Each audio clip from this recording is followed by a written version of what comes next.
নমস্কার। লঙ্কা কাণ্ড। তরণী সেনের যুদ্ধে গমন ও পতন। নবম ভাগ।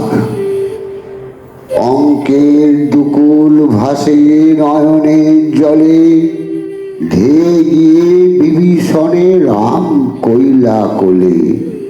শ্রীরাম বলেন, শুনো মিত্র বিভীষণ, কেন হে অধৈর্য হয়ে করছো রদন? ইতিমধ্যে কি দুঃখ উঠিল তব মনে? কান্দিয়া আকুল হইলে কিসের কারণে? বিভীষণ বলে, প্রভু করি নিবেদন, মরিল তরণী সেন আমার নন্দন। এত শুনি রঘুনাথ কাঁদিতে লাগিলা, তোমার সন্তান কেন আগে না বলিলা? তোমার নন্দন হেন কইতে আগেতে, তবে যুদ্ধ না করিতাম তরণী সঙ্গেতে। শোকাকুল হইয়া কাঁদেন দুইজন, শ্রীরাম লক্ষ্মণ কাঁদে যত কপিগণ। সুগ্রীব অঙ্গদ কাঁদে বীর হনুমান, কাঁদেন সুসেন আদি মন্ত্রী জাম্ববান। শ্রীরাম বলেন, শুনো মিত্র বিভীষণ, যা না জানি হৃদয় তব কঠিন কেমন। ব্রহ্মাস্ত্র মারিতে মন্ত্রণা দিলে কানে, আপনি করিলে বধ আপন সন্তানে। আগে কেন বিবেচনা না করিলে মনে? এক্ষণে কাঁধো মিত্র নিজের কিসের কারণে?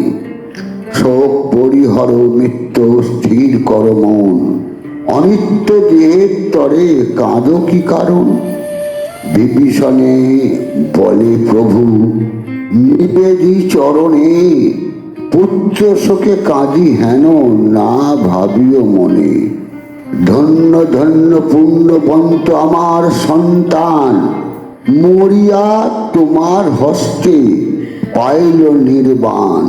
কিংবা সে বৈকুণ্ঠে গেল অথবা গোলকে, ত্যাজিল রাক্ষস দেহ মুক্ত কইলে তাকে।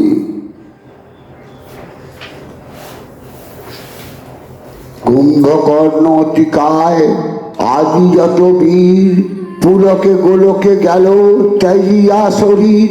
শত্রু ভাব করে সবে হইল উদ্ধার, শ্রীচরণ সেবা করে কি লাভ আমার? যদি পারিতাম দেহ করিতে পাতন, বৈকুণ্ঠ নগরে আমি করিতাম গমন।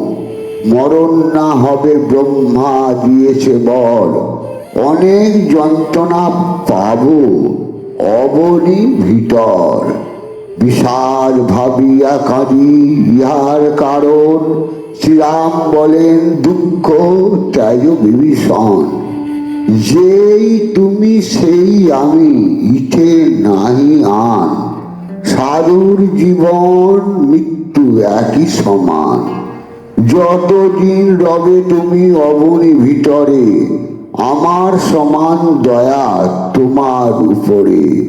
এত শুনি বিভীষণ কন্দন সম্বরে, ভগ্ন পাই কয়ে গিয়া রাবণ গোচরে।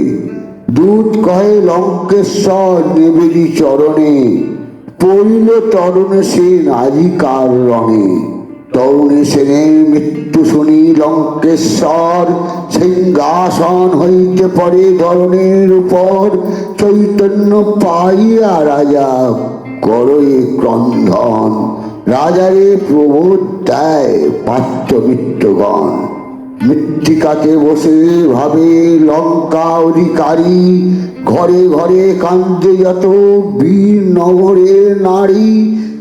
পুত্র শোকে অনিবার কাঁদিল সরমা, বুঝিয়া অনিত্য দেহ মনে দিল ক্ষমা।